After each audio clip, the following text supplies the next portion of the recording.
TruthSeekah and or its affiliates are not responsible for any strange phenomena that may occur during or after listening to this podcast, which may include the following: heightened senses of awareness, psychic abilities, UFO sightings, alien contact, time loss, out-of-body experiences, ringing in the ears, ESP, lucid dreaming, increased synchronicities, astral projection, telepathy, stronger intuition, levitation, miraculous healings, and or remote viewing.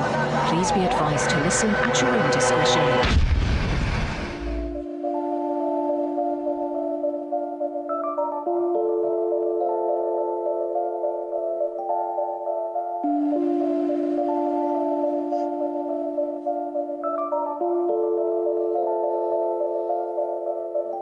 Won't you come and take me away? I just wanna be with you. Won't you come and take me away?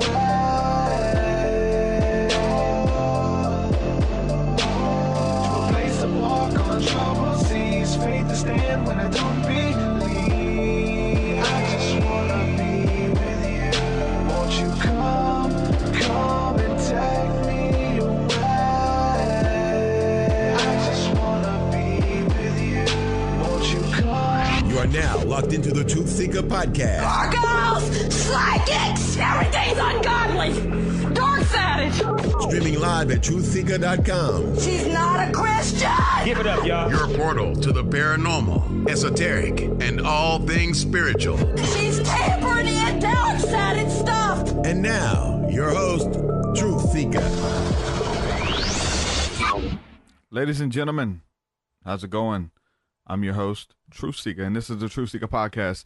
That was your disclaimer. That was your warning at the very beginning of the intro. If you don't want to hear about those topics that were mentioned there at the very beginning, turn back now. This is your last and final warning.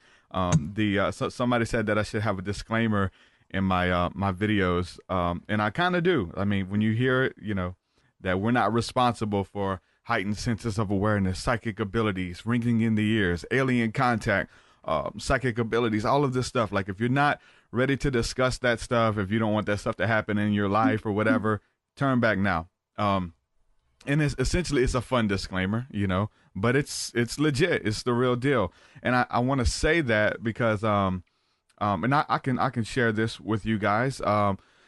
Many of you know that I interviewed a Christian rapper by the name of Seven. He's a big minister. He does Christian hip hop, and he's legit. He's the real deal. He's a good friend of mine. I actually created his website. I do all of his web admin stuff like that, and him and a lot of other people too. I mean, there's a bunch of other people we can name. Illuminate.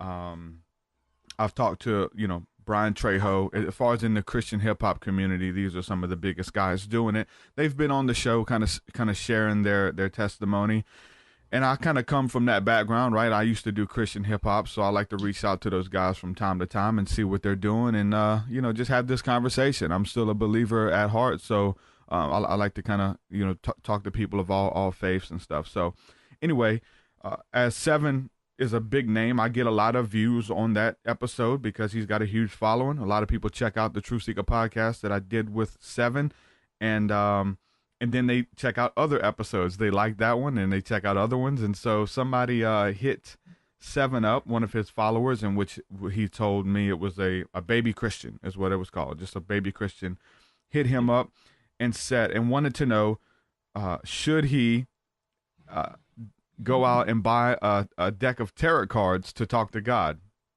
because he heard a interview that I did, and I talked about my experience with a tarot deck that I have. It's called the Tarot of the Most High. It's a Christian themed tarot deck, and I talked about using these for the first time and how powerful it was for me, and I've done a couple readings with them. Never talked about using those to talk to God, but Seven called me up as a brother, as a concerned brother, you know, checking me or whatever, and said, hey, our followers are now listening to your music and listening to your podcast, and you're talking about tarot cards. What's the deal?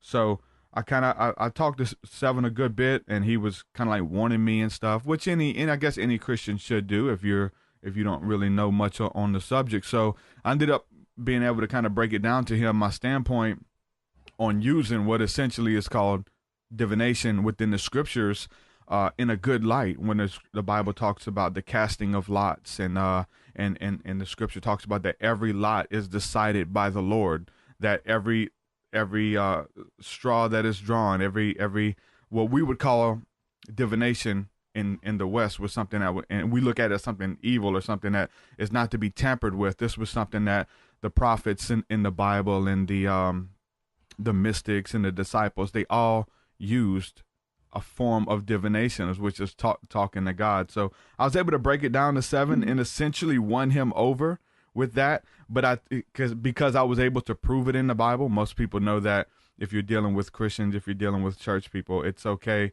Like if you can prove it in the Bible, then they're okay with it, right? So I showed them that kind of stuff in there. But then I did tell them, I said, look, there's going to be other stuff that you hear me talking about that I can't really back up, especially when it comes to psychedelics or something like that. You know what I'm saying? But it was a good conversation, and I'm glad he came to me with that. So anyway, if you're if you don't want to hear anything about this mysticism, esoteric, and knowledge, and the things that we talk about here, now would be a good time to turn back. But if you do, welcome to the family, welcome to the fold, and we're glad to have you guys here.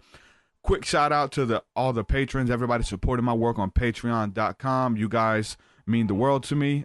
There's not free because I guess you have to pay for it. It's a membership, but there's exclusive music over there at Patreon. You get access to my entire discography, all the new music that I'm working on, all of that stuff, extra podcasts, all that stuff is available for you guys who are supporting my work there. I'm about to come out with a new album entitled Seer. I'm almost done with that. I'm literally waiting on 2 features to come back for 1 song, and that album is a wrap. But most of it's available there now. If you head on over to patreon.com/TruthSeekah, you guys can check out all the new work that I have over there by becoming a patron. You guys know that this show is free to consume. It's not free to produce, and each and every person who is signing up, anywhere from $1, $5, $10 a month, whatever you can do, you guys mean the world to me. So quick shout out to the newest patrons who joined the family. We have Brandon Burger, Thomas Sidaski, Genesis Gazara, Christy Folks. All of you guys have been checking me out for a while, and now you finally joined the family there at Patreon. Thank you guys from the bottom of my heart. You guys mean the world to me. So with that being said, we got an awesome show planned for you guys today. A good friend of mine is joining me here from New Orleans, Metairie area. Kenner, what part do you live, Jess? What's going on? In the New Orleans area. New Orleans, you got to claim it, right? I call all that New Orleans. Like I've always it's Gretna, like all branches of the tree, you know? Yeah, all of it's New Orleans to me. Yeah. Like as soon as you cross the bridge, you know what I'm saying, headed over to the West Bank, all that's New Orleans. I grew up over there, so. Okay, I didn't know that. That's cool. Welcome to the show, my friend. How you been doing? Appreciate it. I've been doing great. Thank you for inviting me back. It's awesome of a show that you have going on. Yeah, definitely. Thank you for the work that you're doing too. There's a lot to talk about. There's a lot to be thankful for right now. You're someone who's stood the test of time in many ways. You've been doing this for a while. We connected some years ago now. I don't know how long ago it was. Time just right. I'm not good with time anymore. Like Me either, yeah. like as far as like trying to measure years and stuff, it's it kind of just seems like yesterday, man. But when you see pictures and like Facebook reminders that you posted this a year ago and things like that, you kind of are brought back to the reality that we do measure time and space. But me and you connected some years ago now. It's probably, I want to say 4 years ago. Is that maybe sounds about right? I know it sounds like a stretch, but I mean, that's how time is. 3 years ago, we connected a couple years ago, and we've talked about this on other sessions and podcasts that we've done together. But you mean a lot to me because me and my buddy Drew and Crispy, we were wanting to do like a little guys weekend out, and we went to we were going to plan a weekend trip to New Orleans to go try the float tank over there with Spencer. He's got the sensory deprivation tank, and I was gonna try psilocybin mushrooms for the first time in the float tank, and but we wanted to kind of make it something to remember, not just to go over there and do that. We wanted to, we was gonna have some more time there, so it was like, let's look up somebody who does energy healing work. So I got in Google and started looking up all these people. I called a few, and one of the people that I called was Dr. Jess, and she told us what she does, and she essentially we booked a session with her, and she did like a group session of guided meditation and energy healing and Reiki, and it was so beautiful that when we got there, it just kind of like was the whole welcoming experience into the city, and then our trip to go spend some time with you, and that guided meditation was awesome. And then that whole weekend, you know, we went to the float tank. We spent the night there. I'm good friends with Spencer. Had an amazing encounter. Partly like the big thing for me was like, you know what I'm saying, the energy that you shared with us, and you're doing this for a living. You're not just getting by, you're thriving, and you're doing what you were put here to do. You're doing what you love for a living. That right there is envious. You know what I'm saying? Because there's so many people stuck in dead end jobs, and they don't like the place that they're in right now. They want to do what they love for a living, and meeting you and then going on this deep psychedelic adventure, there was just longing within me, like, I want to be a healer. I don't know what it is. I don't know what it looks like. I know I've seen Dr. Jess, what she's doing. I want to be a healer. And this whole time on this experience, you're connected with God, you're connected with Source, and the energy says back to me, you already are a healer. Like, there's not, I don't want to be a healer. You're not one day going to be a healer. The reason you're feeling this because it's already within you. So seeing you doing that and being on my psychedelic journey and receiving from God, receiving from Source, those next few weeks after that, it was just burning hunger and sensation within me to do it. And I stepped out in faith, and I started making myself available, and I had a ton of appointments with people, and people were booking me for private sessions like that quick, just a few weeks of something that seemed so far out of left field that I could never attain it, or it's something that would be years from now. Within a few weeks, I was doing my own sessions, and people was commissioning me for private sessions with guided healing, Reiki, all types of stuff. And it's crazy when we talk about the power of manifestation and meditation. And so that's why I wanted to get you back on the show to kind of talk about this stuff. But maybe you could set the groundwork a little bit too, just like the kind of session that we purchased for you whenever we came into the city. I don't know if you want to talk about that a little bit. Yeah, we could touch on it. Yeah, back in the day, I feel like y'all were just, like how you said, like a buddy, kind of like hanging out, and just seeing what would serve everyone at one time, kind of get everyone in. So I like to really improv. It's like music. It's really feeling, okay, what are y'all hungry for? What are y'all open to hear? What are y'all open to receive, etc. So we did a guided meditation, touching on, customizing on all that you needed, all that you wanted in that moment, and that everyone else at the time needed, as a group, as individuals as well. So that way everyone gets the benefit from it.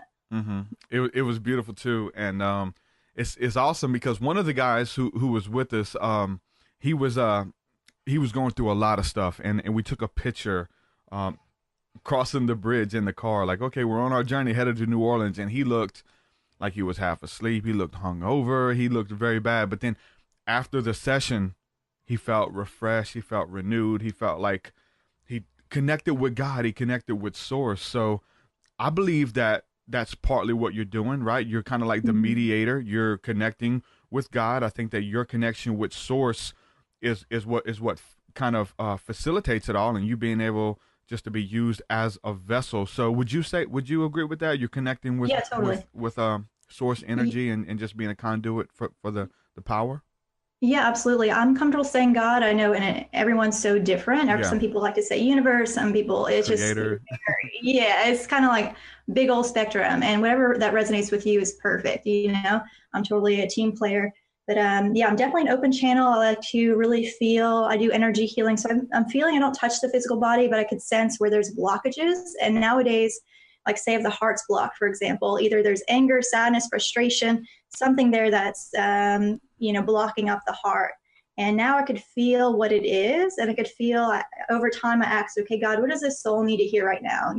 With this exact blockage, what do they need to hear right now to release it? And nowadays it just easily flows through. I don't have to ask. So it's like when you're receiving energy healing, you're hearing what you need to hear, what you've been craving to hear, if it's starving for it, and it's like hitting the right button at the right time. You feel things shifting and opening. And yeah, it's a great release for sure. Definitely an open channel, like you said. There are certain people who talk about energy healing or Reiki or whatever, and they, or channeling or contacting angels or whatever the spectrum is. And so they talk about this like they're the ones who have received the knowledge, or they're the contactee, they're the one endued with power from on high type deal, almost like a messiah complex or a messiah figure. But you actually teach classes how anybody, if they feel drawn to this, if they feel led to this type of work, you actually teach people how to sense energy, how to move it around and to release it, and not to hold it within themselves, but to do the energy work and then to release it as well. Talk a little bit about how if it's an inward calling, it's for you, and anyone can actually get into this. Yeah, absolutely. I feel that once again, there's so much diversity here on this planet. So if you feel pulled to help other people, and that's what I wanted to do since I was little. I knew I wanted to help other people, but I didn't know how. And then I came across energy healing. Within the energy healing classes, you'll learn how to clear the chakras, balance the body, the aura cleansing, and different tricks like cord cutting, clearing of the mind, grounding, distant healing even. So yeah, it's like, it can be textbook, but it's also a gift at the same time. And if you're pulled to it, like how you mentioned, I want to be a healer. Oh, wait a second, I am a healer. Let me go ahead and claim it. It's literally, if you feel pulled to learn any kind of modality, any kind of style of healing, it's like art. If you feel pulled, you already are a healer. It's just letting yourself bloom even more with it. Yep. And it's not projecting your consciousness outside of your body of this one day I'm going to do this, or one day I'm going to do that, but just knowing that you already are, and those things are within you for a reason. It's already there. You just have to kind of, whether it's getting into confession, dealing with the manifestation, and there's different principles, there's different techniques that we can do to actually bring that stuff out of us, and kind of using wisdom and learning the tricks of the trade, what to do, what not to do, not just to kind of run at something like this head first, but actually do the homework as well and do the spiritual work, And something too, I know aromatherapy is really big and I love it, but something that I learned is to, like, say when you're sharing energy healing with a friend, a loved one, maybe a new friend, a complete stranger coming through the door, it's best to be no like cologne or perfume, no fragrances really. And I know aromatherapy has its thing, but it's like, I love it for personal use, but I haven't really been inclined to do it for other people. But I learned to be neutral because it can trigger, like say the gentleman who taught me had like this aftershave on, and it triggered this young lady with a sexual abuse memory, wow. So it was like a bad trigger. So yeah, there's a lot of do's and don'ts for sure. Like another example is to stay in the room because until you're finished, because some people might have abandonment issues. And if you leave to go change the AC or something, they could feel that absence and it doesn't help them. Interesting, huh? Yeah, it really is. Because we've been talking about smell a little bit here lately too, as far as like people who are dealing with like demonic presence and stuff like that. When somebody's going through like a deliverance session of getting demons off of them or out of them or whatever, sometimes it'll bring a stench with it. It'll bring like a garbage smell or like a vomit smell, or someone who has a disease, they'll get a real, stench of like vomit and stuff like that as well. And then on the other hand, when someone is in like deep states of meditation, or I know just like deep realms of prayer and worship in church services, they'll start to smell honey and honeysuckles and like sweet flowers and things like that naturally. Like it just comes through like whenever you're tapped into the spirit realm, which is something very interesting too. And there's smells too that I can smell now that bring me back to a place. You know what I'm saying? It brings me back to my childhood. Something that I smelled, and I know for me it sounds weird, but smelling a rubber band, right, brings me back to my childhood when I first smelled that. I don't know if I was playing with some plastic toys or something, but that smell brings you back to a certain place. Or obviously maybe smelling someone, using a pencil sharpener would bring you back to, school and those early days and stuff. So everything with our senses is being used for these psychic purposes, man. And, and it almost acts as a time machine. I know there's music that can bring us back to certain places in our lives and trigger good memories, or just like you've stated, it could trigger bad memories as well. Absolutely. I agree. So when we're talking about doing healing sessions, one-on-one sessions, I know you do that. You also do group healing sessions. You do group meditations and stuff like that. I see some of your classes are getting really big. You're doing one thing which I found is one of the biggest things that work if you're trying to achieve your dream or you're trying to build anything. You're being consistent. So I think consistency is key, and I've definitely seen that with you. But talk a little bit about some of the sessions that you're doing where you bring all these people together in a public place and do these group healing sessions and like these group guided meditations and stuff. Talk a little bit about that. Yeah, totally. There's actually one coming up.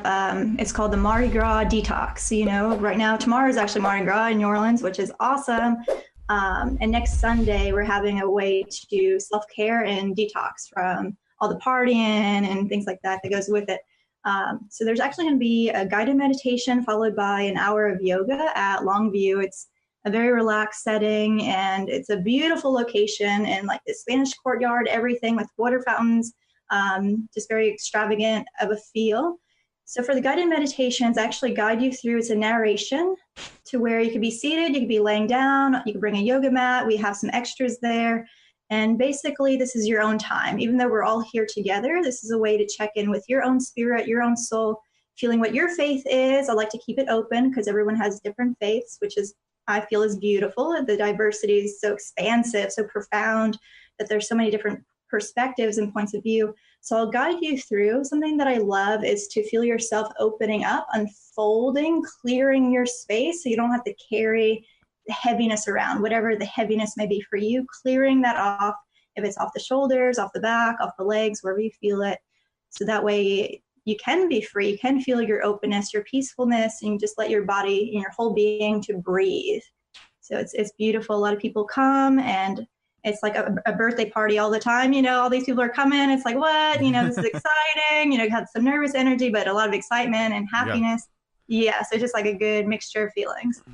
And so I think when we mention meditation, it's almost like mentioning religion. It means a lot of different things to different people. So yeah, totally. Yeah. I think one sense of meditation could just be emptying out your thoughts, clearing your mind, getting focused and things like that. I don't know if anybody has the final say so about what happens in those realms of meditation. We're talking about astral projection. We're talking about revisiting the past and healing childhood wounds in a form of meditation. We're talking about remote viewing, meeting angelic guides and past loved ones. You know, all of this dealing with unresolved issues. Like what's I mean, where do we start? Because I think a lot of people, they want to get into the deep stuff. I think that as far as seeing your dreams and your visions, that's part of it. Like getting that game plan for that, seeing it in your mind's eye, confessing it, and going into deep realms of meditation. And I like to talk about going into those realms and grabbing this stuff and bringing it out. But if someone wants to connect with higher beings or whatever, like, do you talk about that at all? I mean, where do we start with something like that? I feel like the beginning, like the foundation, the first step really is to let go. Letting go of any kind of emotional, I wouldn't say baggage, but it's heaviness, emotional burdens, whatever that's there. So that way it's like a clean slate. You have to start clean, it makes it a lot easier. And then we'll focus on calming the mind down. And usually in meditation, if you're beginning, usually the mind is thinking over and over about whatever, about anything. And I like to let it think, let it do its thing. At the beginning, I see it as like this big water filter, this funnel basically filled with water, and all the thoughts need to dilute out. So at the beginning, the mind will be busy, but eventually it'll filter out.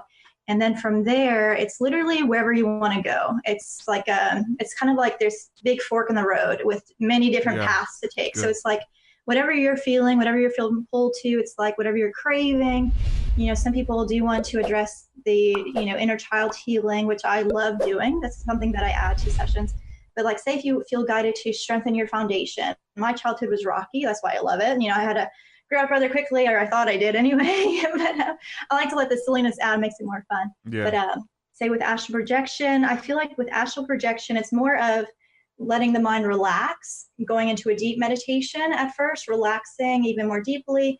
And it's like diving in and then uplifting. It's like flying and just taking that jump. And wherever you go, wherever your intentions are, you'll just go, you'll be there. And I like how you said you go and then grab, this futuristic information and then bring it back. That's really cool. I like that way of viewing. It's neat. It's like a cartoon imagery, it's like, oh, I'm going to take this over here and some of this stuff. And yeah, just bring it back. That's awesome. But yeah, it's once again, it's whatever you want to do with it. So I'm talking about going in and grabbing that stuff, bringing it out, or getting this information. I mean, it comes through in so many ways. I think even a healing, inner wounds or maybe clearing up maybe some strife or grief that you had with someone who's passed on, and maybe you encounter them in those realms and they give you a word or whatever. But sometimes this information is slippery in those realms. Like, there's so much going on. Some of it comes so fast. There's like downloads of information that you receive. And sometimes you wake up and you're overwhelmed. Like, wow, like, what do I even, it's hard to, I don't know if I need to get a journal and try to write down what I can. But even if you try to do that, it's so slippery and it's hard to kind of comprehend it. What do we do to kind of get better at that? Does it come with time? Like, you're able to pull something out, or you kind of able to remember the interactions that you're having within those realms, or is it always just kind of slippery and just kind of tossed in the air, I feel like it varies. Like, I could totally understand like the slippery sensations of it, because sometimes the speed of the download or the experience will be so fast, like a whirlwind, but it feels good at the same time. Very adrenaline rush kind of a feeling. When you come back, I feel like it's kind of like a dream, but a lot more, because you're awake and aware more so. Like, you had the intentions of meditating and having the experience, so you're more aware of it. So even though it's slippery, something that I love is like with these phones nowadays, they have the audio recording, something you could just spit out, just get it all out. But even if you can't remember every little detail, because sometimes it's hard to catch those, like they slip out too easily, too quick, I feel like the wisdom, the knowledge will stay with you, like those seeds have been planted. And even if they're not on the surface, maybe they're a bit deeper, which is okay. They'll eventually rise up, and you'll remember, or you'll have more of the discernment, like, okay, this feels right for me, kind of a thing. But I like the whirlwind effect. It's interesting. Everyone has different experiences with connecting with loved ones that have passed on. Touching on that real quick, I have a dear friend that her brother passed not too long ago, and she had a lot of like a very deep experience with that, and it was slippery, how you said, it was just coming fast, and she was like, whoa, what the heck just happened when she came back, just like almost like being taken on this tour of different things, different visuals, different experiences, different ways of seeing. And then when she came back, she was just kind of not exhausted, but kind of close to it. Yeah, it's interesting the type of information that you receive. I like to kind of look at it like if I'm connected with God, which I believe I am. I like to kind of set an intention of having a good experience, but I kind of do leave it open to God or to the Holy Spirit to lead me for essentially what I need. Okay, God, what do you want to teach me? What do you need to show me that maybe I've been too busy? Maybe I've had a lot of stuff on my plate and I've neglected this time of intimacy with my Father, with my Creator, and to kind of get still, go into the meditation, empty out my mind as best I can, forget about the bills, forget about my plans this weekend, the concert or whatever. I try to keep pushing that stuff out, push it out, get into a deep state of meditation. Eventually, I talk about seeing a light. I don't know if you've had any experiences with the light that shows up. Some people say it's your third eye, because it usually starts, where the third eye chakra is, and then you start seeing it flicker, and then for me it starts moving. It starts like moving almost like a pendulum, and I see it as it's trying to help me go deeper into meditation, almost like you're following the pendulum. I try to keep my consciousness on it in my mind's eye, because it's moving around. And eventually, I've heard people talk about you can actually go through that light, or that light's to lead you, or it evolves into something else. But that's the way I start my meditations. That's usually what happens. Eventually that light shows up, whether it's the Holy Spirit, you're able to see it visually.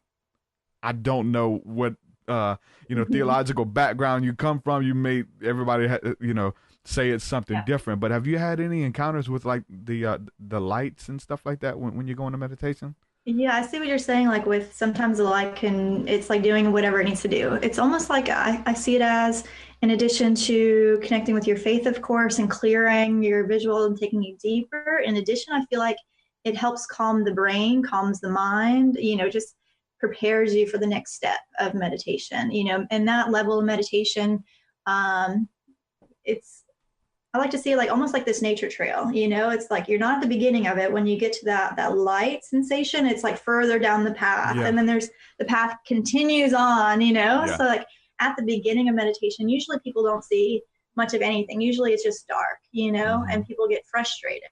But feeling like even when you see darkness, you're still seeing something. And even if you want to use your voice and guide yourself, like, okay, let me focus on all the light, even if it's a little speck at first, even if it's lighter shades, like the grays, just focusing on that. So that way more light will come. And I like how you said, going through the light. And even if you want to use your voice in meditation too, and say like, okay, let me go ahead and receive the light, whatever this light that I'm seeing, let me go ahead and let it shine on me, and feeling that sensation. But yeah, the light's pretty cool. It's just like different colors can happen, different visuals, different experiences, different connections, way of perception of different things, just really enhances your faith in your life. Have you ever had like an encounter where you're focusing on the light, or you're trying to leave your body? I know there's like a seats of light meditation that we do, just seeing all the chakras spinning and lighting up. And once you get to the crown chakra, trying to project your consciousness out of your body. That's very scary when you feel that final sensation, and I usually snap back to my body the majority of the time because it's so overwhelming. Have you ever got in deep and maybe some of the early years or the first times doing it, and you're just mind blown, like, wow, this, totally. I mean, there's something to it. It's beyond my imagination, whether it's connecting with beings, whether it's seeing information, or just your body tingling or feeling the energy for days on end. Like, what are some of the times that I think early on that have kind of like been these pivotal experiences for you in meditation? Yeah, totally. At the very beginning, when I was first learning meditation, this was maybe back in 2009, around that time period, I was like, what are these people doing? Like seeing pictures of people meditating on Facebook. Like what's the good of that? They're just sitting still. Like, I don't get it. It doesn't make any sense. Like, why is that so cool right now? But just to check it out, I was like, okay, let me just sit down. I had like a journal next to me so I could take notes of whatever happened. And so this was at the very beginning. I used to meditate every day for about 30, 40 minutes just because I was so hungry for it. So, just intrigued at the same time. So I wrote notes at the beginning, slow, the mind was thinking, and then eventually, like, it's almost like the visual field, instead of the forehead region, it just enhances to where you could see all around you. And there was one point, as soon as I closed my eyes, I was already in this other dimension. And in the background, it's almost like a different dimension, different world, literally. And in the background, I saw like these light beings. I had no idea who they were, but I felt comfortable. I felt peaceful, and they were kind of like doing their thing, whatever they had to do. I'm not sure, but I just felt very safe. And then just your connection with God, whatever you resonate with your faith, it's just like that unity. You could actually feel it. You could actually, it's like breathing within you. It's so cool. Yeah, it's just it's a way to upgrade. I call it like charging your spirit, your soul, just like we do charging of our cell phone or something. It's a way to plug in our own self. Yeah, that's good.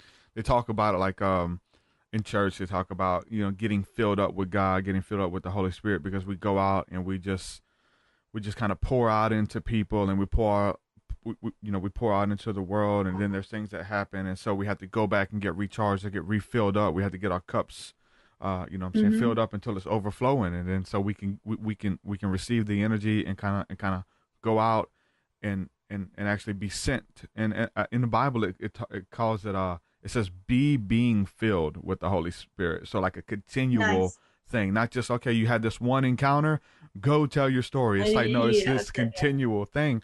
I know it's so easy for us to kind of reminisce, like, even as you're talking about the light being, I remember having, an encounter in meditation in my house and seeing one of the light beings, like you're saying, just like a silhouette of green energy. It looks like a person, and it walks up staring at me, and then I can feel it scanning my body.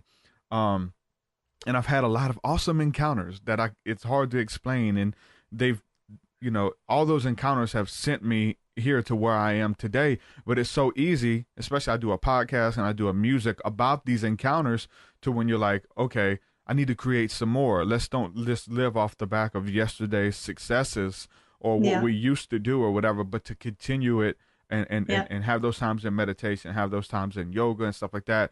And it's so easy just to kind of revisit the past or whatever versus making, this connection on like a daily basis or a daily journey, Absolutely. Yeah. And just keeping that book open, it's like almost like if we rely too much on the past, it's like a book on the shelf that gets dusty. You might as well keep it open and be practical with your connections, with your wisdom. Let it flow through. Let more fresh insights flow through, and it helps with everyday life, like we said. You always it's the thing. Like I said, just being filled. Going back to that place, because like many people, they just kind of going through the motions.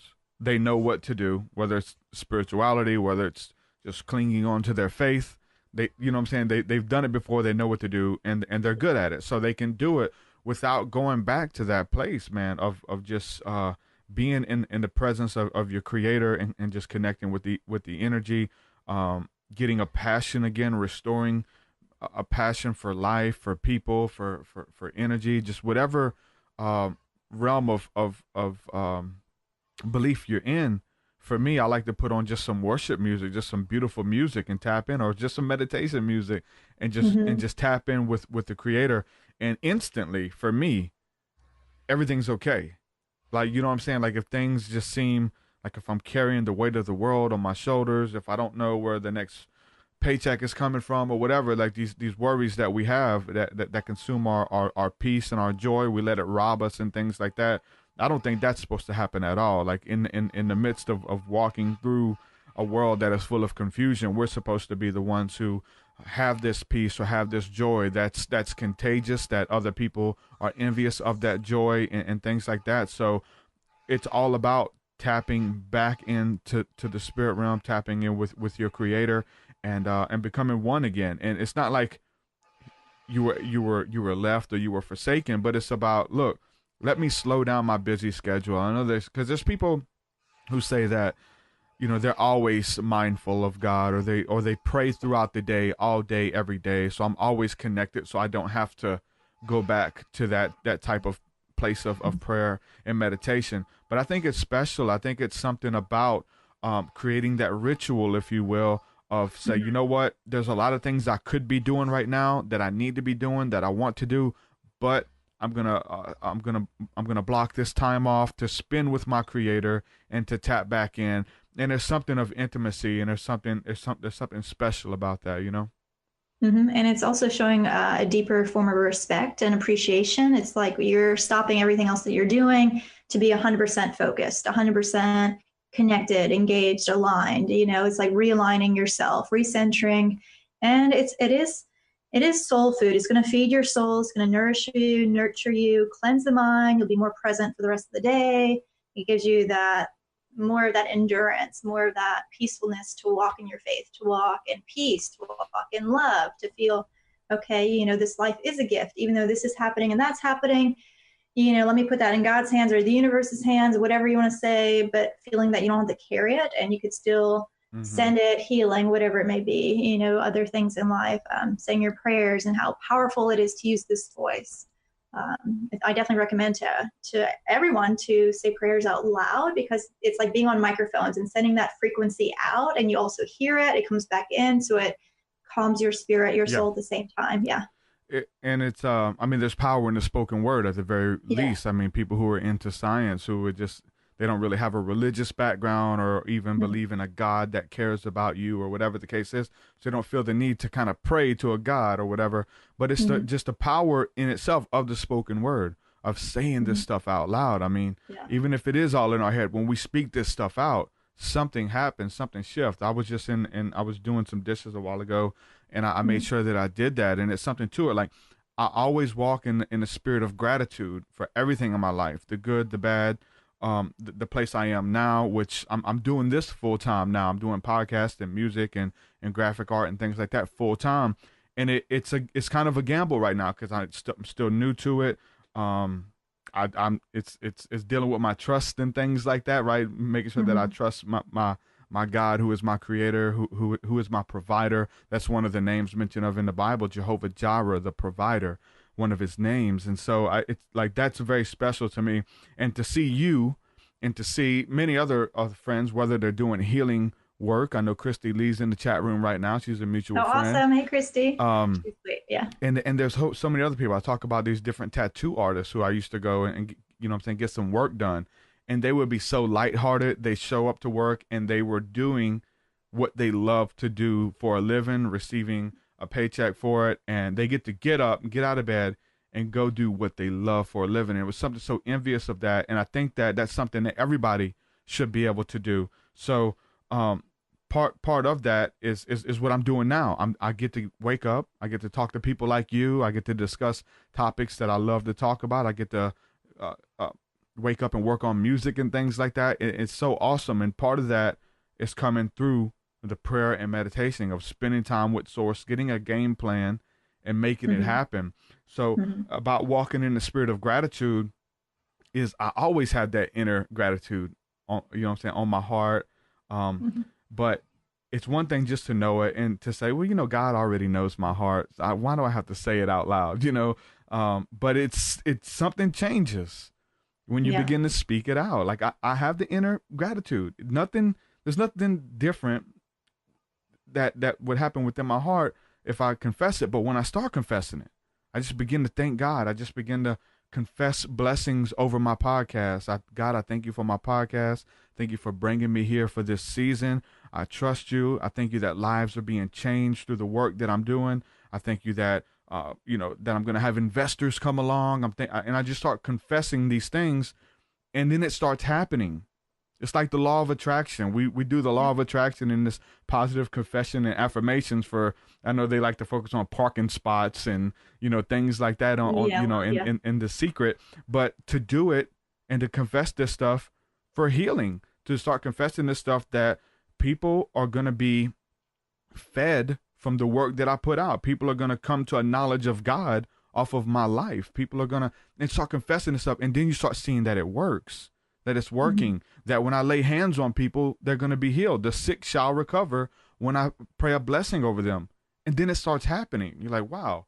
But if you're in a place of doubt, worry, and trouble, you're not going to step out and even try that. But it's moving in that confidence. And I think all of it comes, it talks about faith being fueled by love, and that love that we have for God, for people, for everything that happens. I think that's what fuels the faith that we have to kind of be sent out into those realms and do this stuff. Yeah, totally. I feel like any kind of anxiety and the uncertainties on one side of the spectrum, but on the other complete side is that trust, that faith, you know, and it's like shifting, and it's like having like a light dimmer. If you feel any anxiety, shifting it over into trust.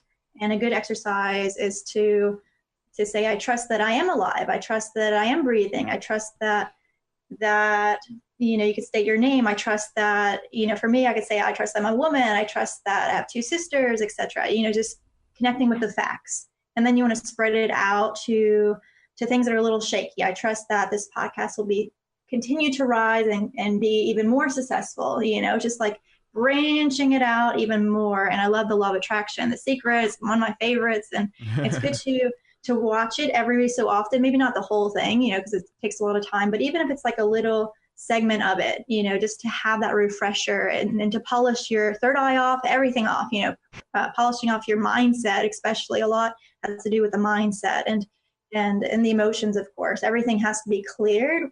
Once again, I feel like letting go is the biggest component to allowing yourself to do it, giving yourself more permission to do it, to believe in yourself more, to have faith in yourself, to have faith in God, to have faith in this life still, to reconnect with that. And I feel like when as you're saying, expressing your gratitude and staying in a state of gratitude, I feel like it's so important because it keeps that channel open. It keeps the door open so that way more greatness can come through. Mm-hmm. Yeah. So it's pretty awesome that you're doing that. Yeah. Heck yeah. That's what it's about, man. Just that positive confessions and positive affirmations over your life. I mean, but we don't want to be selfish with it. If it works for us, then it works for other people as well. Absolutely. Yeah. You know what? And like the scriptures talk about this, they call it prophesying. Is to understand the promises of God, which are yes and amen, which there's a lot of discussion on that we've been talking about here lately. But someone who's having a bad day, just speaking positive affirmations over them. And it doesn't even have to be in the form of, okay, let's spend this time in meditation. I want to impart this to you or whatever. It could be just in conversation. Hey, you know what? Those things you're believing for, you're going to get. You know, God's, you know what I'm saying? God's not done with you yet. You know how, like, if you feel defeated and some random person comes into your life and say, hey, God's not done with you. He loves you. He's got a plan for you, or however you want to word it. That's life changing. And I've been early on. I've been in groups where people did that, and they see the potential in you. And I do that a lot. I'm able to see the potential in people, and you know that even has its balances as well, because you could be dealing with somebody who's a wreck. You see the you know what I'm saying, the potential in them. You got to be able to see that through to the end. And you got to still be able to be careful, because a lot of times I'm able to see this person as the healed version of them, of walking in freedom and forgiveness and achieving their dreams and goals, but they still have a lot to overcome. And so a lot of people, and this is just a warning, so, you know what I'm saying, a lot of people can deal with these people and let these people into your life. A lot of people try to date someone like this. You try to date somebody who has a lot of work, and you say, you know what, I want to fix them. I'm sent into this person's life to fix them. In church, they called it discipleship dating. It's so funny. Okay. I relate everything back. Discipleship dating, you know. And but yeah, you always have to be careful about, you know what I'm saying, being unequally yoked with people who are of different energy vibrations or just have different goals and dreams in life as well, you know. So that's a warning. And I want to talk a little bit more about warnings. But before I do, I want to let everybody know that the phone lines are open. I see everybody hang out in the chat room. There's a bunch of discussion going on in the chat room. They're on YouTube. We stream this live on YouTube when I go live. The stream schedule is posted on my website. So every time I book a session with somebody on the podcast, you can go there and see it. So if you guys want to tune in live, there's a lot of people listening on the podcast audio end who have never caught a live broadcast. So if you want to do that, subscribe to my YouTube. You'll be notified when we go live, and you can go ahead and mark it on your calendars there from the website. But the phone lines are open. The number is streaming across the top of the video, and it's also in the descriptions. If anybody has a question, if you want to add to the conversation, feel free to call in. So we just try to make ourselves available during these times when we go live here. So that is available to you guys who want to call in. So talking about warnings, right? I did a video some time ago now. It's called "Is Meditation Demonic?" And it was funny because I get a lot of messages about this. I get a lot of comments. You guys are playing with fire. You're letting demons into your life. And for some reason, because I come from the you know what I'm saying, the Christian background, they're all scared of it. Like, even though they do it without even knowing it, right? They enter into states of heightened senses of awareness and deep states of meditation while they're listening to music or at church on Sunday morning in worship. You know what I'm saying? They're into that trance ritual state, you know? And, but when it comes to just whether it's the terminology or they say it's Eastern mysticism, it's always be careful, you're doing this. I get a lot of inboxes and comments about that. I did a video saying, is meditation demonic? And I reiterated that I get those messages. The majority of people were laughing that somebody would even, that I would get a lot of messages of people saying, hey, it's dangerous, stay away from it, watch out for those people, this kind of stuff, right? But I addressed it. Talk a little bit about that, because there's a lot of people who still, and obviously it comes from, you know, I think a religious mind state for the most part, but people say, you know, you're going to get possessed by demons if you empty out your mind. Like, I've heard this stuff from teachers, from biblical teachers. They say that you're going to get possessed if you empty out your mind and try to pray. That you should never do that. Your mind should be continually on God, or whatever the case is. Talk a little bit about that. Are there warnings? Are there things that we should? Are there pitfalls and things we need to watch out for? If we empty out our mind and just don't do the protection, will demons try to come and trick us and things like that? What kind of goes on? Is there anything to be scared of or to be fearful of in those realms? I feel it's mainly a fear of the unknown, tapping back into that at the beginning, kind of clipping that off. But yeah, it's once again, like meditation, can be viewed so differently because it is like art also, to where there's so many different genres, there's so many different styles. Yeah. So it's like, what are these, not to categorize all Christians as one stereotype or anything, because everyone's still so unique and everyone's so different. So it's like, I'm not quite sure what they see about it. I have a lot of Christian friends that are sweethearts, and I love them completely. They're like family for sure. But anyway, like say like with demons and everything, it's like I do my best to, nope, I don't even look at, I just stay with the light, just like light blasting, to where, it's like almost like I would see as like, like demons, like if you're connected with the light, it's like they're scared of it in a way.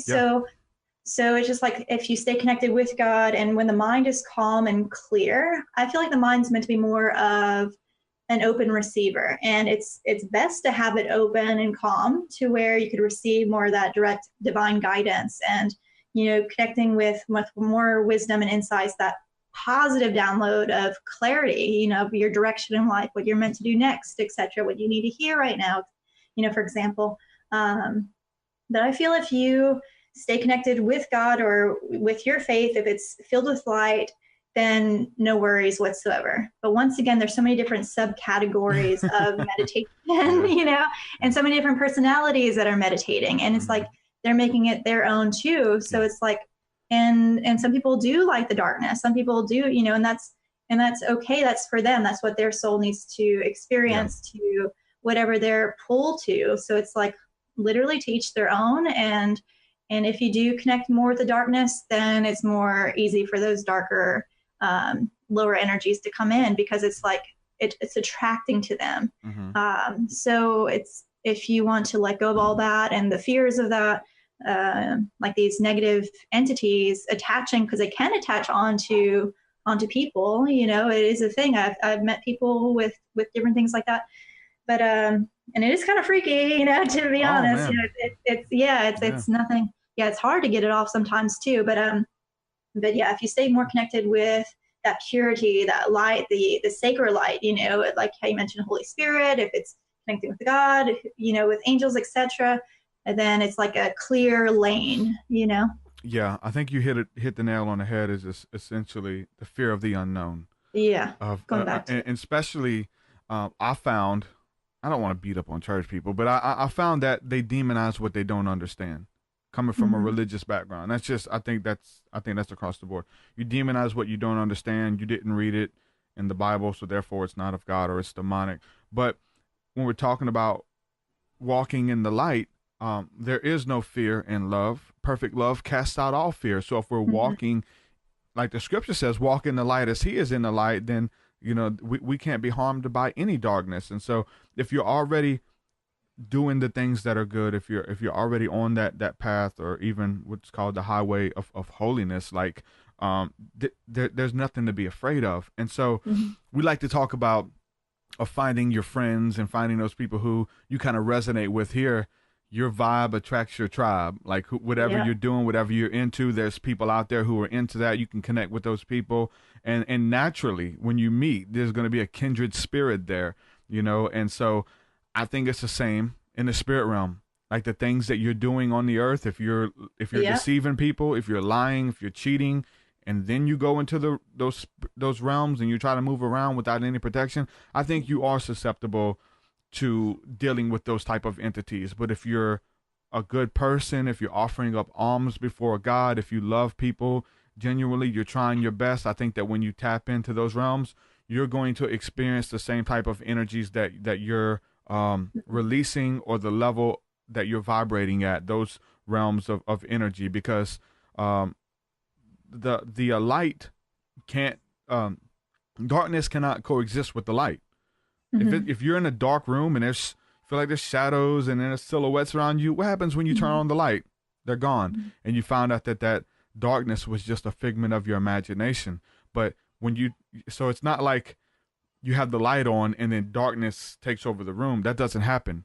Light always trumps the darkness. And so there's nothing to be afraid of. If you are a Christian and you're interested in meditation, there's nothing to be afraid of. Just cover yourself in the Holy Spirit.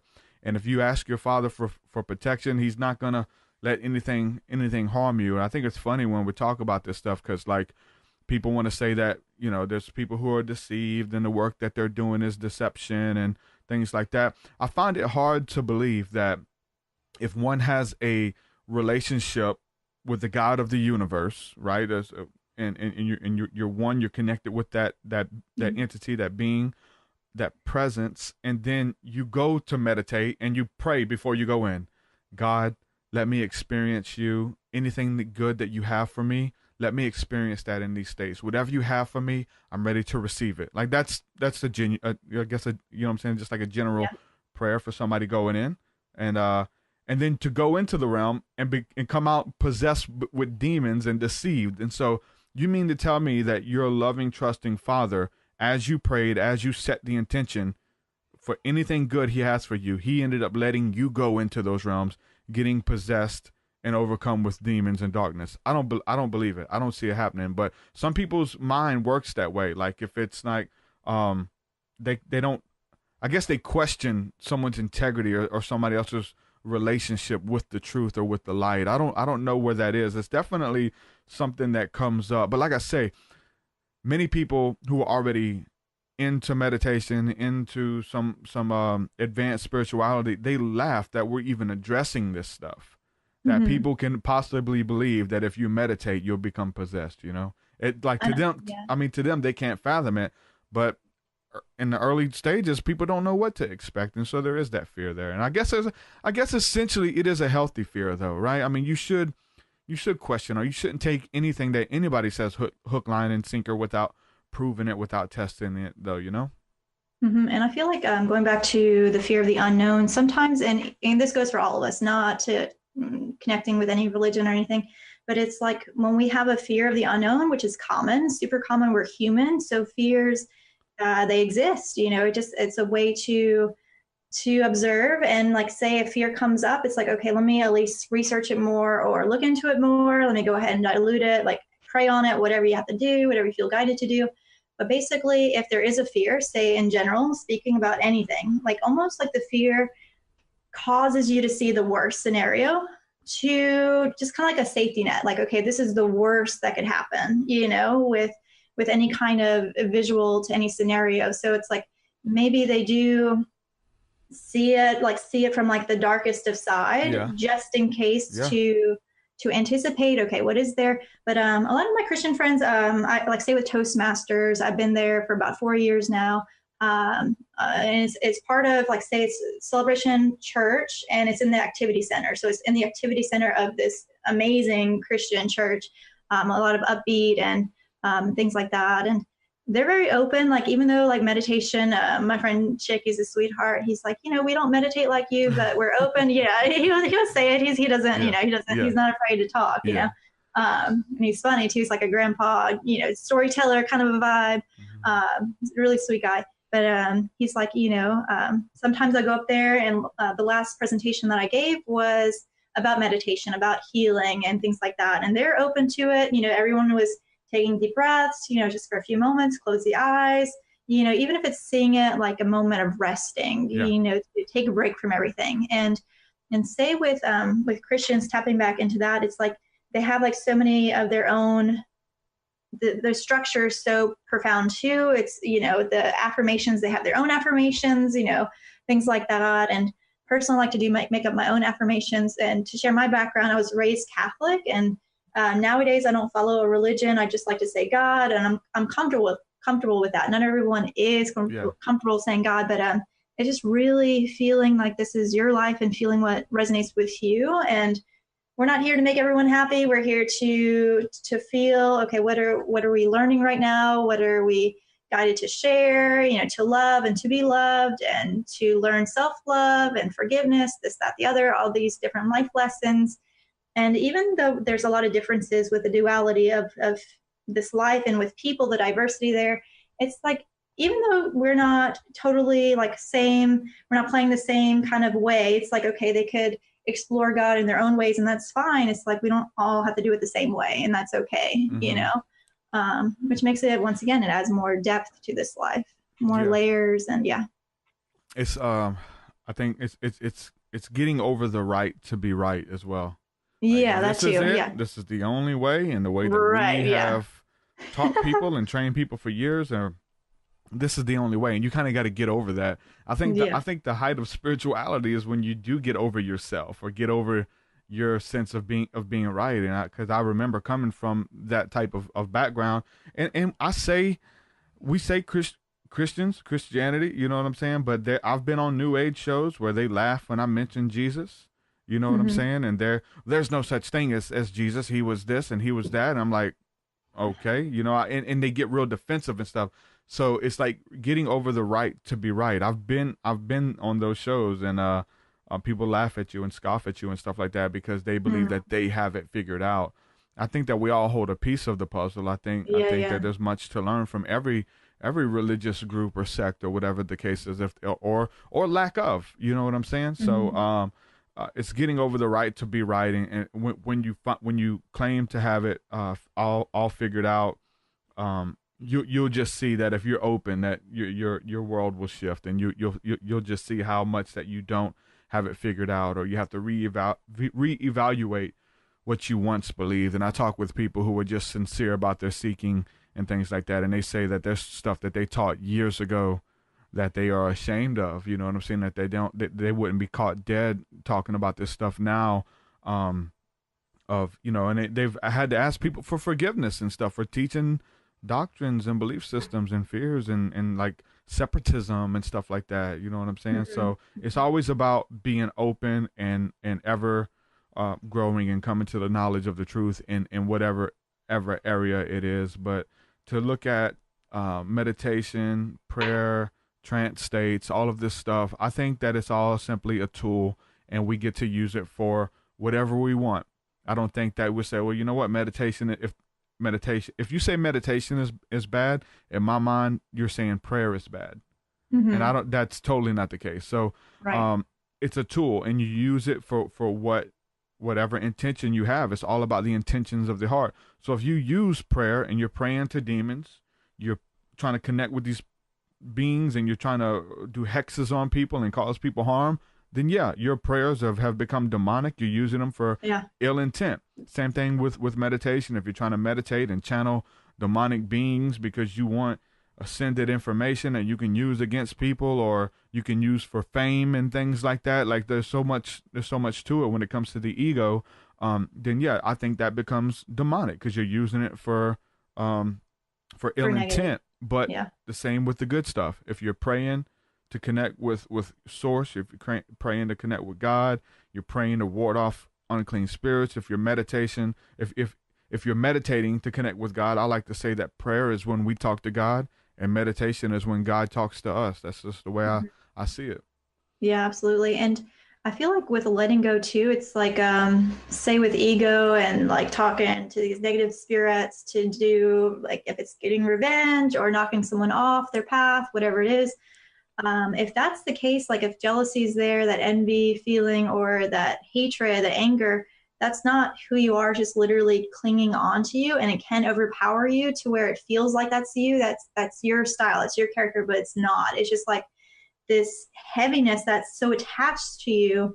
It's pollution, but it can release off of you. Even though it feels like it's overtaking you, it can be removed. And that's why energy healing, if it's massage, if it's acupuncture, whatever modality of healing, if it's Reiki, you name it, the floating tanks, whatever it is that pulls you in, if it's more yoga, connecting with nature more, because we need a release. And if we don't find a way to release, we're just accumulating all of this.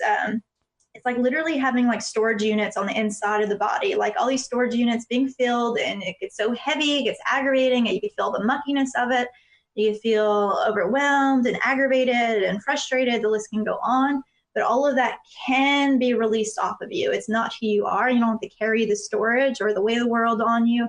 And I feel like once we release more and do more self-care, and if we come back to meditation, and if one was used to connecting with negative spirits and things like that, it'll be easier to begin a shift, to like, okay, like even though I'm not so-and-so, and even though I'm not there just yet, like I could still do it. I don't have to be so envious that I have to push them over and bully them, bullying them, or fighting against them. It's not you versus them. It's like, okay, we're all here together, and there's billions of people here. So that way, even though someone has a big following, whatever, there's still so many more people. Yeah. And like you said, you will attract your own tribe, your own people. And it's like attracts like, even in the meditation state. So if you're feeling one way, you're going to track that. But if I like the intention, how you put it, like, okay, let me go ahead in this meditation, I want to receive the brightest of light, or the most profound experience of what my faith is, and just explore what my faith is more. Because sometimes it's like,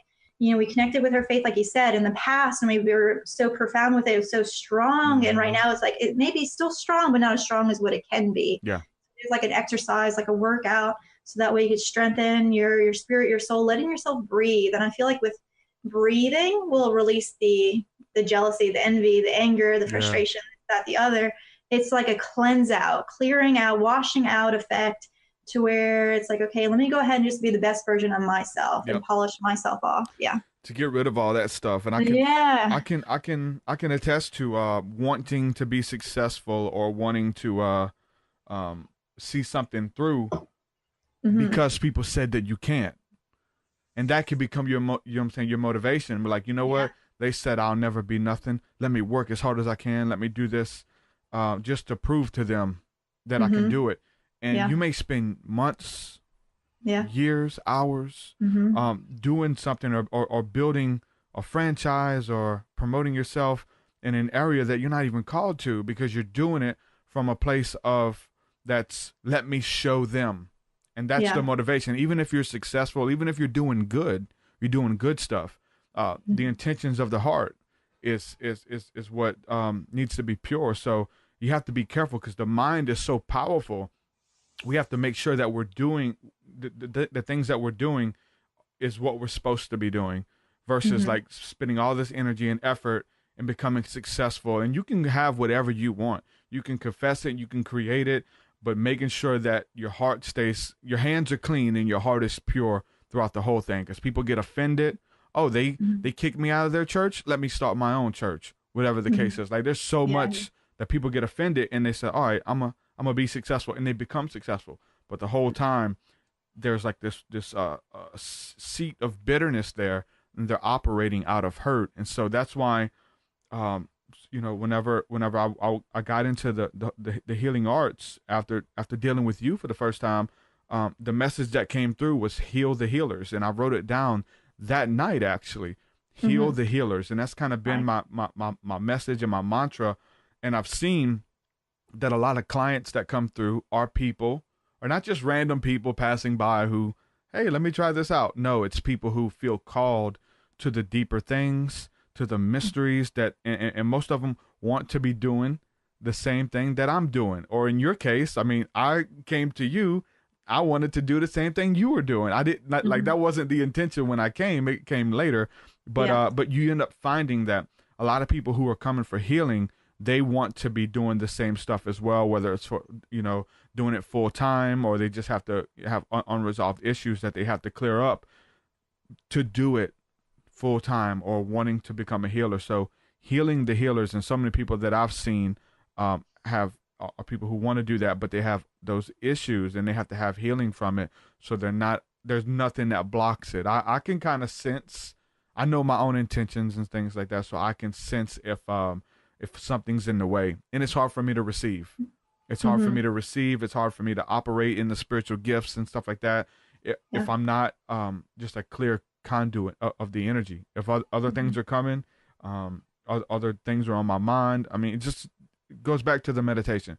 It's hard to go into meditation if I'm thinking about what I'm going to eat tonight, if I have something going on. You know what I'm saying? So you have to be clear of all of the stuff that can block or can kind of shift the motives of the heart, you know?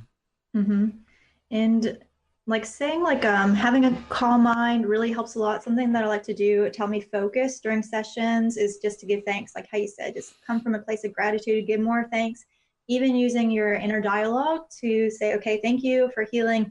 And I usually say the person's name, thank you, God, for healing so-and-so with me now, and clearing out. But sometimes I do my best personally just to share, in addition to meditation, I do my best to receive energy healing at least once a week, if not once every 2 weeks, because we're human too. We're all human. So it's like we need to cleanse, and we need to, it's like hygiene, like taking a bath, taking a shower, brushing the teeth. It's hygiene for the spirit, the soul, the mind, the emotions, the body, everything. It's like, okay, get all this stuff off of me.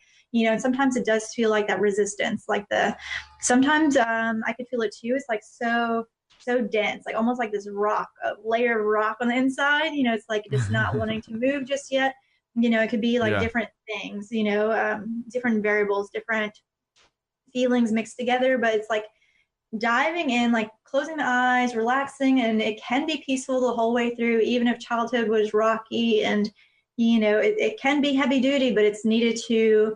It's like weeding the garden, weeding all these weeds from the garden. It's like, okay, let me go ahead and pull out what doesn't belong or what doesn't have to be there, like that thick layer of density, the heaviness within you, wherever it is. It's like letting it drain off of you, pushing it out, however you need to let it release. But yeah, it can be removed so that way you can move forward faster. So nothing's holding you back anymore. That weight. Yeah. Yeah, that weight. Yeah. There's a scripture that says something like, therefore letting go of any weight that so easily entangles us, or any sin that so easily entangles us, is the things that we're, overly consumed with, the things that we know that's killing us that we're holding on to. Right. Yeah. And if it is something dead, we're holding on to the dead things and the things that we should have dropped years ago. You know what I'm saying? We're trying to still hold on to it and bring it with us into the next season. And so it's just letting go all of that so that we can run with victory forward into the life that God has for us, and to embrace our calling. And something that to chime in, another friend mentioned, it's almost like it is transforming, transitioning, and it's like almost like, some people will miss part of their elements of who they are in the present form, to where it's heavy or hard to let go of this stage, because it's like, I like who I am. I love who I am. I'm feeling this vibe, even though I'm chilling and doing this, it's like, maybe more in that plateau cocoon kind of a feeling. It's cozy and it feels good. I know that feeling. But it's like almost like you're going to miss like that lifestyle or that persona version of you. But as you transition, it's like all the great qualities will stay, and you can still chill and, kind of rearranging your schedule to where it still serves you. So it's like you're not going to miss anything. You're still going to be you, and it's okay to go forward. It's okay to shed. You're not going to, it's like only thing that could leave you is negative energy, like say any past hurts, anything, any depression, the story of the past. You don't have to carry the story. All of that can leave. So it's a safe journey forward. Mm-hmm. Yeah. We're coming up on the end of the show, and I was wanting to see if you wanted to lead us in a short healing blessing, guided meditation, just something. Yeah, totally. Just the kind of people who are dealing with stuff that they can just release it, whatever they're doing. And I will say that if someone's driving right now, we got a lot of people who listen to this while they're driving. Be careful. You know what I'm saying? You can feel the energy. You be able to feel the benefits from it, but don't get too caught up in trying to relax while you're driving. People talk. Yeah. You have to give that disclaimer, definitely. Yeah, and definitely keep your eyes open. And 2 hands on the wheel for sure. I could definitely do it. Do you want to do it for like 2 minutes, 1 minute, like a taste of it? Yeah, that's fine. Yeah, because that's good. Okay. Cool. Kind of wrap up with it. Awesome. So for right now, if you can, go ahead and close your eyes and take in several deep breaths. And feel yourself calming down even more, letting all of your muscles begin to loosen, and take some more deep breaths. And go ahead and breathe in more openness, more peace, exhaling through the mouth like a vent, pushing out all the heaviness through the mouth. And take some more deep breaths. And just let yourself rest. using this time to rest and feel that everything is okay and that you're okay. Letting all the worries go, all the fears, all the hurt, the heaviness, whatever that's so heavy within you, around you, letting it to unfold. It's like pushing off all of these heavy blankets off of you, unfolding, taking some more deep breaths, clearing your space within you and all around you. And take a few more deep breaths. And as you have your eyes closed, have your eyes looking forward as if you're looking into the distance very freely. And see what there is to see. And if it is dark, it's okay. You're still doing it. You're still meditating. And just continue to breathe, seeing what there is to see, feeling all the energy within you and all around you. And take some more deep breaths, helping your energy to move as you breathe. And feel that you are worth it, you are worthy to receive, that you are important and you always matter, your feelings matter. And for a few moments, feel your connection with your faith, with what you believe in, what resonates with you. And feel your connection with your faith even more. And feel your faith coming closer and closer to you, embracing your spirit, your soul, uplifting you, and feel that you are being supported and you are being taken care of. And feel yourself letting go even more. And take some more deep breaths. And feel that you don't have to carry anything, letting everything go.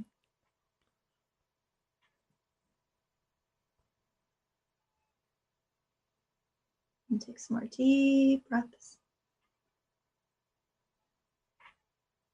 And feel that everything is okay and that you can trust it, you can believe it.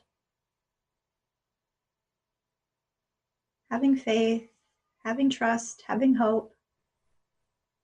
And then when you're ready, just slowly come back. Whew. That's just like a sample. Good stuff, man. It's so beautiful. Yeah.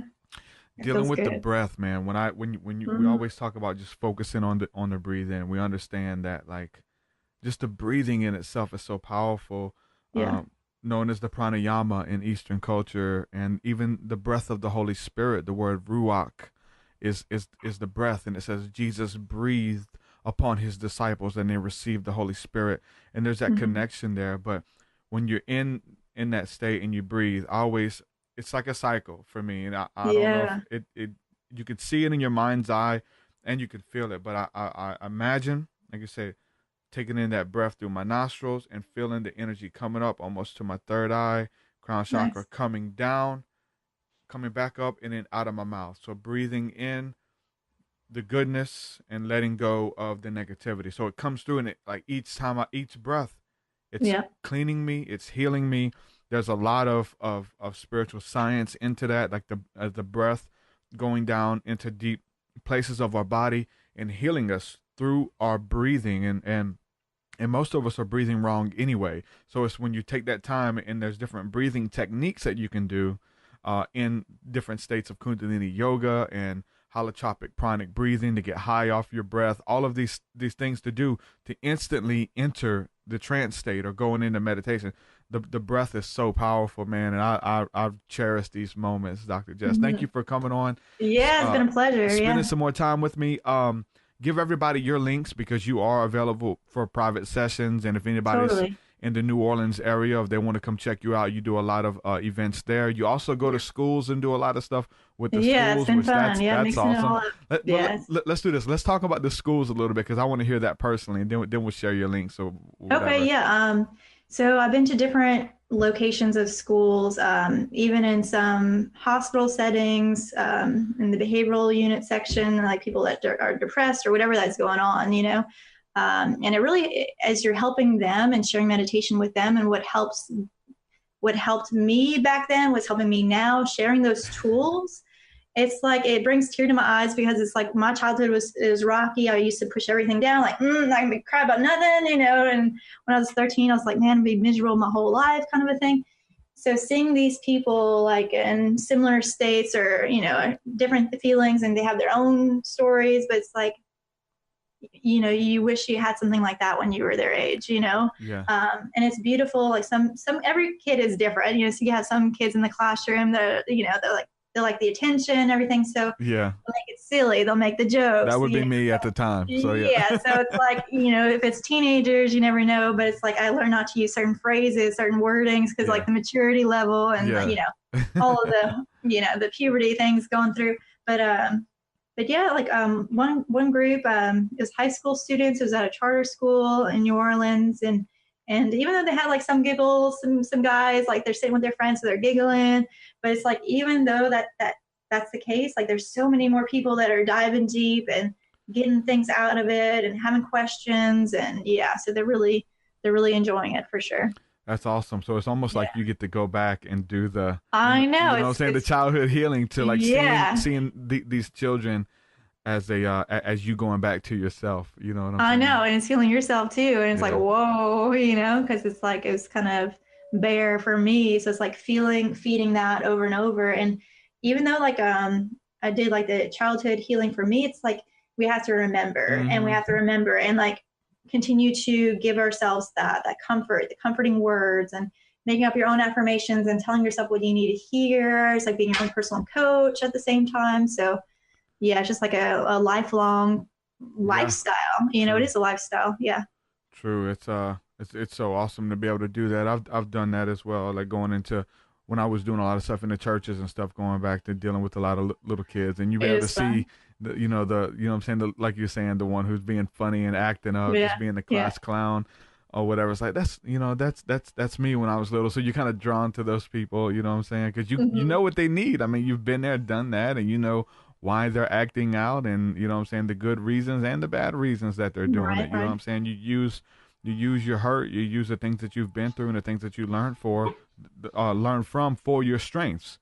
And in the end, there's a saying in church that the things that the devil meant for your harm, God will use for your good. And that I mean, that's a universal principle, to be able to take the all of the things that were thrown at you, to kind of build something out of it. All the bricks and stuff that were thrown at you, that you can actually build a monument or use to kind of put you on a platform and use it for good. And so that's the thing about it. That to me is the legit spiritual alchemy. It's being able to take everything that's thrown at you and look at the good in it, try to find some type of blessing out of it, and turn it back in the face of the accuser, whoever or whatever that is, that, you know what I'm saying, that negative force that's out there in the world, and so that you can be used as a beacon of hope for others. So it's awesome. Thank you, Dr. Jess, for coming on the show. Yeah, absolutely. Go ahead and give your links out. Everybody wants to check you out. Go to your Facebook and your website and all that good stuff. Yeah, so my website is Dr.Jess Tregle, Tregle, drjesstregle.com. And Facebook, you can find me, Dr. Jess Tregle. Also on Instagram, same setup, Dr. Jess Tregle, just my name basically. I used to go by Tregle when I was growing up and everything. It's like more the ego side, but it was fun, like high school, because there's a lot of Jessicas, But it's interesting, like, even though I feel like with it, touching on this for just a moment, even though the ego is there, it's like feeling that you have every right to have your own personality. It's like, not that you're turning into a saint or anything, because there's one moment in meditations, like, do you want to keep meditating because this will happen, something like profound, like if you keep going on a daily basis for like hours at a time, you really dive deep with it. But it's like, I feel like a healthy relationships to where ego is not overpowering, but even feeling that it's okay to be expressive. It's okay to have your own style. It's okay to be you. So I want to add that. Man, that was something big that I had to come through, when I was doing the healing things. So okay, I have to present myself in this certain type of light. I have to look a certain type of way. I can't let people know that I'm into these things or whatever, because they are looking to me as a guru or whatever the case is. And there was, I went back and forth with it, because I would show some people that side of me that I like video games, that I love to tell jokes, I love to make people laugh, all of this stuff. And I had to like push that person away. Like, no, that's not me. That was the old me. Now I'm all about spirituality and contacting ETs and dealing with the divine. So we're talking about all this heavenly wisdom, but yet we still are very much earthly people. I love to watch movies. You know what I'm saying? Yeah. I'm a regular person. So instead of splitting the two up, that's one thing that always stood out to me as well with people who are successful doing what they love for a living. It's not that they're just doing what they love, but they're able to be themselves, and they don't have to pretend that they don't like it. There's a couple of people, you know what I'm saying? You're one of them, the guys who do the tattoo stuff. But when we're dealing with spirituality, I look at a good friend of mine, Illuminati Congo, John Hooks, who is doing the same thing. And he loves to tell jokes and stuff, and he's doing what he loves for a living. So it's not like you have to take on a persona or be someone that you're not. And there's really a pitfall if you do that. I mean, the scriptures talks about like pride cometh before a fall. And so to think of yourself so haughty or so like high up there that no one can touch me and I'm ascended, that I don't even like to do things of the earth. Or, I mean, even some of the Gnostic traditions are trying to like abstain from any type of earthly pleasures, whether it be sex, whether it be foods or video games or drinking or partying or going to the Mardi Gras, whatever the case is, they try to abstain. And there's sects of Christianity that believe that if anything that makes your flesh happy, that you're supposed to stay away from it. And that spirituality, you come to find out that that's not what it's about. It's really not. It's about embracing who you are, and that you are fearfully and wonderfully made, and all the things that you like that stuff for a reason. So don't be scared of it, but be yourself. And so for you to be successful in being something that you're not, that's not success. And but it's not happiness either. Yeah. It's not happiness. You can just be confident in being the person that God made you to be, whatever that is. Let your freak flag fly. And people, when you do that, that moves people to a state of envy. They're like, man, I want what they have. Why are they like, you don't have to hide anything. Like, it's all out in the open. Oh, you do this, you do that. Like, by people, they make fun of me because I played like Pokemon with my family. We go to the park and we did videos and stuff. And they're like, oh, you're spiritual, but you're playing Pokemon. Yeah, with my family. I enjoy doing this. This is something that's fun. And people would be like, unsubscribe if you show them that side. But it's like, you know what? I have weird. It really is. Because you're giving them one thing and then it changes up and they're like, hey, he's just a regular person like me. But no, that's where the power is. When you get so caught up in pride and so lofty, like I'm talking about, the Bible just gives so many warnings about pride cometh before a fall. And there's instances where like the Apostle Paul was taking trips back and forth from heaven to earth and leaving his body and having these ecstatic experiences and healing people and stuff. And he had to be brought back down to let him know, like, hey, I'm a man. I need grace too. I'm just a regular person. Because if you don't watch it, people start getting into the mind state, the mindset that I'm the chosen one. I am the one who has the wisdom. I'm the one who does this. I've talked to plenty of friends when it comes to UFOs. I had friends who could go out and take pictures, and every picture they took, a UFO was there. They would receive information, and they take pictures, and they develop it, and UFOs were in every picture, and they felt like they were divinely contacted, like set apart from everybody else. But you look at that stuff and say, look, everything I'm doing, you could do and greater. Isn't that the words of Jesus? That greater things you shall do. And I think that should be the spirit that we possess. And so if there's any pitfall, it's definitely that pride. Pride cometh before a fall. And so to stay humble, to stay in a spirit of gratitude and thanksgiving in everything that you do. Awesome. Yeah. And I feel like in addition to staying humble, it's also how you said, like, honoring who you are and who you're created to be, respecting and claiming your gifts. And that's not ego. It's more of like a soul, the power of your spirit, the power of your soul, the power of your existence and how you're created entirely. So I really like that, like just the balance of it. That awesome. and that's the thing of just learning to balance it. You know what I'm saying? Yeah. And it's good. And everybody has to come to that conclusion. on their own and how to do that. But don't be afraid to do that. Just embrace who you are and the way that and God made you. we're well-rounded beings, and it's like, even though we're spiritual, we have all these other components of who we are. Is even though the spirituality, it's like flowing and breathing and just like in harmony with all that we are, but it's like your personality and who you are, there's so many different facets, like a diamond or something, so many different sides, so well-rounded, multi-dimensional. So it's like, even though I'm showing you one side of me, doesn't mean I can't play Pokemon or something. It's like, let me have, I deserve to have fun too. And just because I'm teaching right now doesn't mean I can't be silly or whatever. It's like we have that composition of who we are. Yeah, I could see it though. Like if I look up to some of the people that I've looked up to over the years when it comes to spirituality, they only show you one side of them. We know 100% that they're not that all the time. When they walk out on stage, that's a persona. That's a performance even at times, you know. But if I was to see, I can use somebody like Vinny. He's more of a real poised guy, you know what I'm saying, and he's always serious. But if I was to watch a video of Vinny out there joking, telling jokes, making people laugh, playing Pokemon, it would throw you off because you put these people on a pedestal.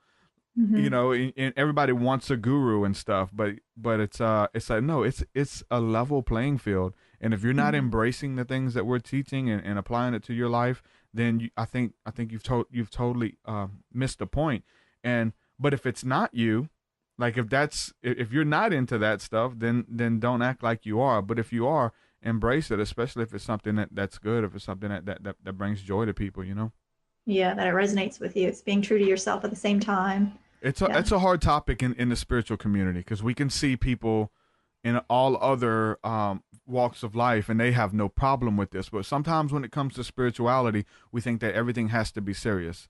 Because I think the majority of what we're talking about is serious. You know what I'm saying? We're talking about, people talking about eternal salvation and ways to prosper and demons and things. And then we're talking about, lighthearted stuff. But it's a little bit of all of it. So that's a good mix. That's the battle right there, man. It's coming to grips of who you are and being okay with that. So all right, Dr. Jess, I appreciate you. We'll do it again soon, my friend. Thank you for hanging out. Yeah, happy Mardi Gras from over here. You too. Thank you. All right, take care. Thank you for having me. All right, take care.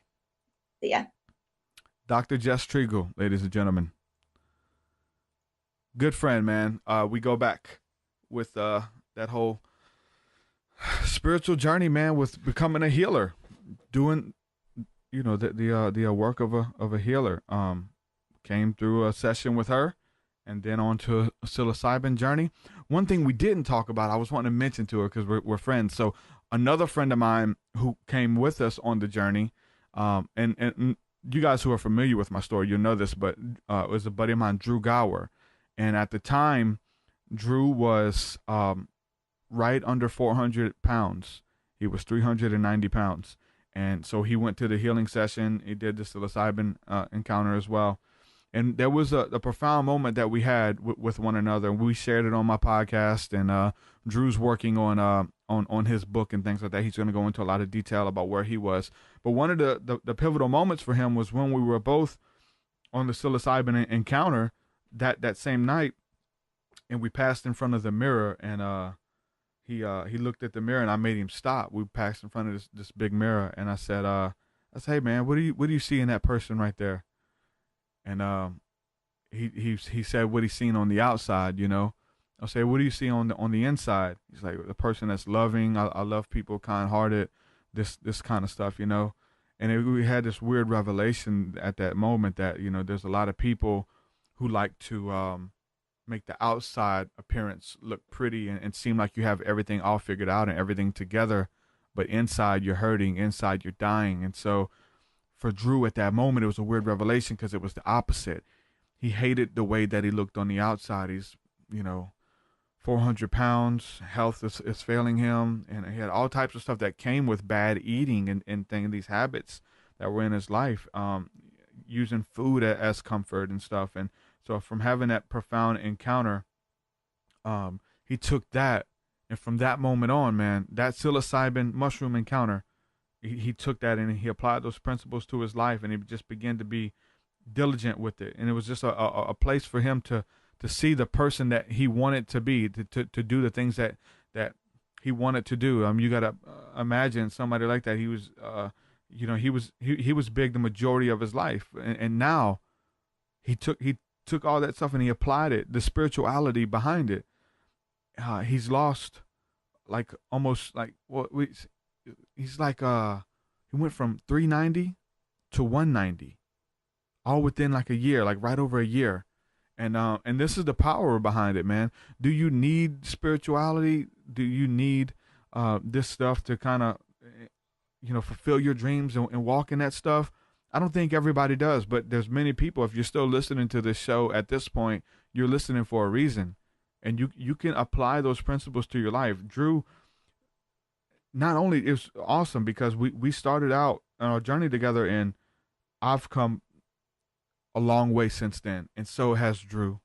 And so it's just beautiful to see the growth. It's beautiful to see the alchemy of just the power of agreement. When you see that person in your mind's eye, you see that person in your heart. I'm sure he's seen himself. I'm sure he's had nightmares, you know what I'm saying, of him being skinny and waking up and he's stuck in that body. And now he still talks about having nightmares because he's fit now. He's in great shape. He goes to the gym every day. It's a crazy transformation. I did an interview with him. If you guys want to go back and watch that one, Drew Gower, just type that in on anywhere you're listening to my podcast. But he has those nightmares of waking up, of dreaming, and he's still 400 pounds. And then he wakes up and he's seen that the transformation, not only him, but his wife as well. They've just been on this awesome journey. And it started with that session with Dr.Jess, man. It started there. We had a whole weekend planned there where we did the psilocybin and the float tank. So all of that together, man, that was a whole win-win situation. So it's awesome. So I definitely encourage you guys to check out her work. Book a session with her, do something, man. Just whatever you guys deserve it, especially if you already know what you want to do. Like, I think you have a one up on a lot of people. There's so many people walking around aimlessly. They don't know what they want to do. They have no dreams. They've given up on everything. So if you already know what you want to do, I think you have a one up, man. Another component that I always talk about when we talk about fulfilling your dreams or walking in your calling is a book.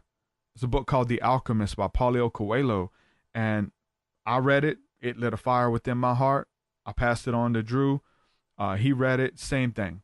So all of that stuff, that combination was just like, oh my God, it puts you in a place that if you're not careful, you'll kind of move through a state of depression. But I think it's a good thing. We talk about the psilocybin encounter. We talk about wanting to fulfill your dreams and wanting to embrace your calling, whether it's on the magic mushrooms or whether it is reading the book, The Alchemist. It's a very similar state. You go to this place that's enchanted of your dreams, the place you go when you die. You embrace eternity in a moment. You feel universal love, but then you come back to your body and you have to go back to your job at the warehouse or bagging groceries. And you're like, man, I'm called to be a healer, but I'm here bagging groceries. I'm called to be a healer or a musician or a writer or whatever you want to do. You want to travel the world, but you're pulling car parts in a warehouse, delivering car parts, doing 50, 60 hours a week, and you barely have any energy when you get home. So it's these type of things that can lead you to a state of depression, but it's to use that fire that's lit within you to pursue the things that you're called to do, whatever it may be, man. And this is what I did. I'm doing this now full time. There's so many. Drew, man, his life is taken off. He got job offers to go work with DDP. Diamond Dallas Page, the wrestler, flew Drew Gower out from Chicago to Atlanta to visit his gym and do a story on his weight loss. And they covered it and they did a video. That video has since got millions of views. Not 1 million. That video, I think last time I checked, this is probably at like 10 million. And that was months ago. Of all these people re-uploading Drew's story. So here's Drew, like depressed and self-loathing and don't see any way out of it. To reach down deep and grab these principles, apply them to his life, and show up and be consistent, and it pay off. And understanding the spirituality of it, understanding that you do have you are fearfully and wonderfully made, and God put you here for a reason. You believe that, you confess it, you start to see signs, everything starts to line up for you, and lead you down these paths of spiritual enlightenment. Doors begin to open that you can't open, that you can't facilitate, even if you tried. So it's a beautiful song and dance, man, and we're all on this journey together. And so if you're listening to this, I hope that this conversation lights a fire within you. I hope that you don't even have to kind of read those books or whatever. So I know it does. I get the messages that people are listening to this show, man. People are listening to these stories that are coming through, and they're just they're starting to embrace it, and like is attracting like, and your vibe attracts your tribe. We're connecting with people who have very similar stories, man. There's another guy who hit us up in the chat room. He's been listening. Andrew showed me a picture of himself, and he lost a bunch of weight too. He looks like a totally different guy. He met with us the other night on the School of the Mystics, and man, just to see the power of transformation and that it works. This is truth. I go by the name TruthSeekah. It's the name I chose for myself. I'm not conspiracy theory seeker. I'm not multiple truths seeker, or plural, or things that may work, or it's about truth. It's about things that you can apply to your life and see. You can see change from it. If you apply, I'm only speaking about what works for me. I'm not, and if we are talking about ET contact, all of that stuff for me and where I'm at, it fits into place for some reason, whether we're being guided by these angelic beings. I think that they're angels. Every experience that I've had has been angelic. So all of this stuff fits in, and it is part of truth. And so whatever it is, it's stuff that you can apply to your life, and you can embrace and see change in your life. So I really enjoyed this conversation. If you guys did, make sure that you share this episode out, subscribe on YouTube to catch us live. Also, make sure you subscribe on the audio apps. If you look in the description, there's a link there to subscribe. If you have an iPhone or Android, there's podcasting apps and stuff like that. Make sure you subscribe on that way. Just welcome all the new listeners that we have. The show is seeing so much growth right now. I'm super duper blessed, and I enjoy hearing from you guys, all these new people. It's so cool because I'm doing polls and I'm asking people, where are they listening to me at? Like, how did they find out about my work? And for years, it's only been through the music. Like, people would listen to my podcast because they're fans of the music. And now there's so many more people who who find out about my work because of the podcast. They have no idea that I even produce music, right? So it's really cool to kind of meet all these new people and see the way that they're coming in through the podcasting in. I would let you guys know that we're doing the School of the Mystics every Thursday night, 7 p.m. Central. That is for people who are supporting via Patreon. Even if it's $1 a month, you get access to that. It's a private group where we get together and we just have open community building. We can be open with one another. I have things that I need to be open with. I need to confess to people. I need friends when I'm at my lowest times, right? So it's just something that we're building where it's just a community with people who are resonating with the show. I want to thank everybody who's been hanging out over there with us. It's been fun. We're only about 3 weeks in doing that, and it's been really fun hanging out with you guys and being able to meet and hear your stories and kind of grow and build from that level. And we have so much more planned for that. So the School of the Mystics, if you want access, go to the website, click on it. It'll say School of the Mystics. Click on that. You get access by becoming a patron at any level of giving. So thank you again to everybody who is supporting my work on Patreon. Many of you guys have been with me for a couple years now. Christy Lee, Kristen Nicole, Dano. There's just been so many people who believe in my work and believe in the ministry that God has given me and that I've been entrusted with, that you would support with your hard-earned money, man. It means the world to me. So I'm thankful for that. You get a lot of cool stuff if you support. You get all my new music, my entire discography, which is like 10 plus albums, and all the new stuff that's coming out. So make sure you head on over there, patreon.com/TruthSeekah, and it will enable me to continue to do this full time and bring you guys more shows and free up a lot of time where I get to do this versus having to do other things on the side to try to make money and keep the lights on and things like that. So thank you guys from the bottom of my heart. I love each and every one of you guys, and so we'll see you guys next time. I got a bunch more stuff lined up tonight on the show. Carrie Cassidy from Project Camelot. I was on her show a couple weeks ago. Got a lot of new listeners from that. That was awesome. That was one of my manifestations, man. I can't tell you guys how many times years ago listening to Project Camelot interviews and interviewing all the big names and getting millions of views on their stuff. And I'm listening to these interviews and like, you know what? One day I'm going to be on that show. One day I'm going to be there. She's going to be talking to me about my path, my spirituality, and my journey. And about 3-4 weeks ago, I was on Project Camelot. Tonight, Carrie Cassidy will be on my show.